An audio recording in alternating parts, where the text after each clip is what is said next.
Morning student, myself Preeti Kohli will be continue theme 9, the Industrial Revolution. Now we take our topic protest movement, Virodh Andolan.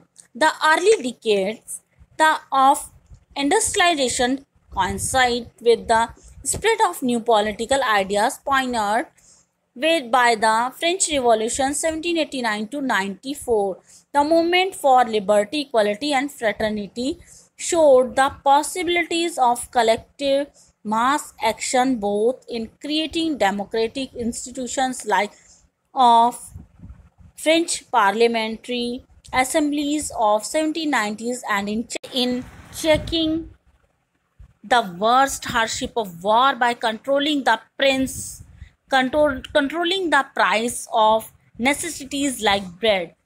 जितने भी early decades या industrialisation के दौरान जो नए political ideas या नई खोज फ्रेंच रिवॉल्यूशन के द्वारा लोगों के बीच में फैली थी, तो जो मूवमेंट थे लिबर्टी के लिए, इक्वालिटी के लिए और फ्रेटर्निटी के लिए या ब्रदरहुड के लिए, ये सभी एक कलेक्टिव मास एक्शन किए गए. इट मीन्स कि सभी के द्वारा इनमें एक्शन किया गया या विरोध किया गया और इनके ये सभी के एक साथ कलेक्टिव मिलकर सभी ने मूवमेंट किए, आंदोलन किए और एक नए democratic institution like French parliamentary of assemblies की स्थापना की और जितनी भी हार्डशिप थी या बेकार जो कंडीशन थी उसको उन्होंने भगाने की कोशिश की या उसको ख़त्म करने की कोशिश की.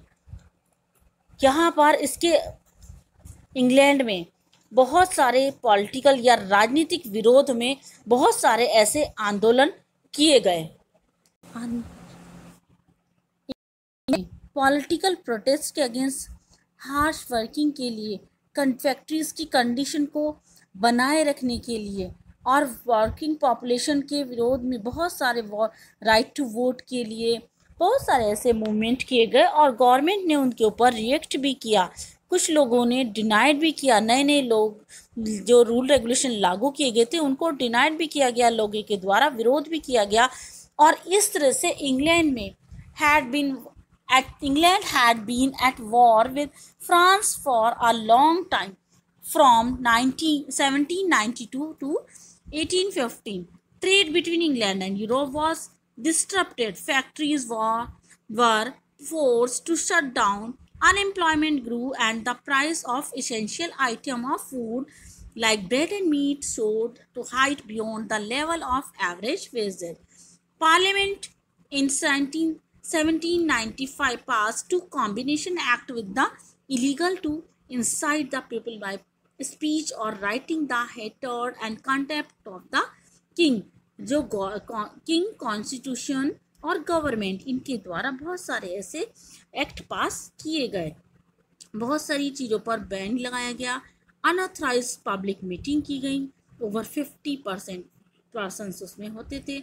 बहुत सारे प्रोटेस्ट किए गए और जितने भी मेंबर पार्लियामेंट और land owners, manufacturer, professionals were opposed to giving the work population the right to vote. They supported the corn laws which prevented the import of cheaper food until price in Britain and rising to a certain level. As worker flooded towns and factories, जैसे जैसे town factories में workers आते गए उतना ही उनका frustration और anger बढ़ता गया. डिफरेंट विरोध कर तरह से वो लोग विरोध करते गए. देयर वर ब्रेड और food rights through out the country from the 1719 onwards. Bread जो थी उनकी स्टेपल नीड थी और जो कि हर एक व्यक्ति की आवश्यकता थी. Stock of bread were seized and sold at the price that was affordable and morally correct rather than at the high prices charged by मोती फंगरी ट्रेडर. जो ट्रेडर्स थे उनके द्वारा उनके जो प्राइजेस थे उनको चार्ज किया जाता था, हाई प्राइजेस पर उनको दिया जाता था, तो इससे लोगों का एंगर बढ़ता चला गया. Such rights were particularly frequent in the worst year of the war, 1795, but they continue until the 1840s. Another cause of hardship was protest known as enclosure, by which the from the 1770s hundreds of small farms has been merged into the large ones of powerful landowners. जो farms थे उनको large land owners के साथ मर्ज कर दिया गया. इस तरह से बहुत सारे but introduce a machine in the cotton industry through thousands of handloom weavers out of workers into poverty. मशीनों के आने से बहुत सारे वर्कर्स की जॉब चली गई और पॉवर्टी या गरीबी फैल गई. From the 1790s, these weavers began to demand a legal minimum wages. के लिए उन्होंने डिमांड की, लेकिन पार्लियामेंट के द्वारा रिफ्यूज कर दिया गया. और जब वो स्ट्राइक पर गए तो उनको डिस्पर्स करके दिया गया फोर्स के द्वारा. In desperation, in Lancashire, cotton weaver destroyed the power loom which they believe had destroyed their livelihood. There was also resistance to the introduction of machine in woolen knitting industry in Nottingham. Protests also took place in Lancashire and Derbyshire. इस तरह से बहुत सारे से protest किए गए उन्होंने अपनी जॉब के लिए, क्योंकि मशीनों के आने से उनकी जो जॉब छूट गई थी. और इसी के साथ साथ डिफरेंट राइट्स उन्हें किए गए उनके द्वारा, बहुत सारे मूवमेंट किए गए. और during the early years of the industrialization और इंडस्ट्रियलाइजेशन के द्वारा जो इनके लेबर वुमेन के द्वारा भी, चिल्ड्रन भी वहाँ पर जॉब करते थे, उन लोगों ने भी अपनी जॉब को खो दिया था मशीनों के आने से. और लीगली प्रेजेंट इस डिमांड, उनकी डिमांड भी लीगल थी. ट्रेड यूनियन बनाई गई.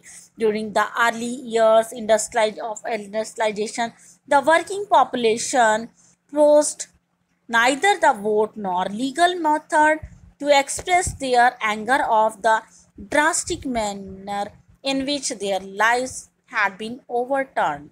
In August, gathered peacefully St. Peter's Field in Manchester to claim democratic right of political organization. They were suppressed brutally. उनको भी क्रूरता के साथ उनको दबा दिया गया और इसको पीटर लू के नाम से ही जाना जाता है.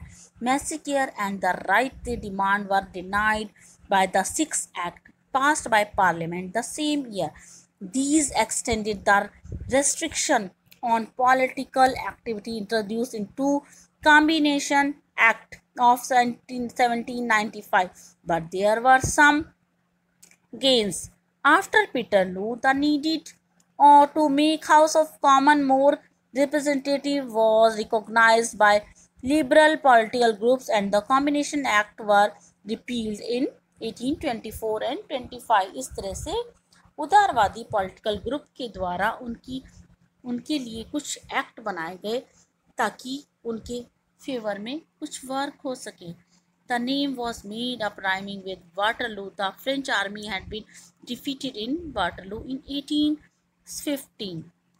इसी का ही जो पीटरलू है, इसका ही नेक्स्ट नेम था वाटरलू. ओके.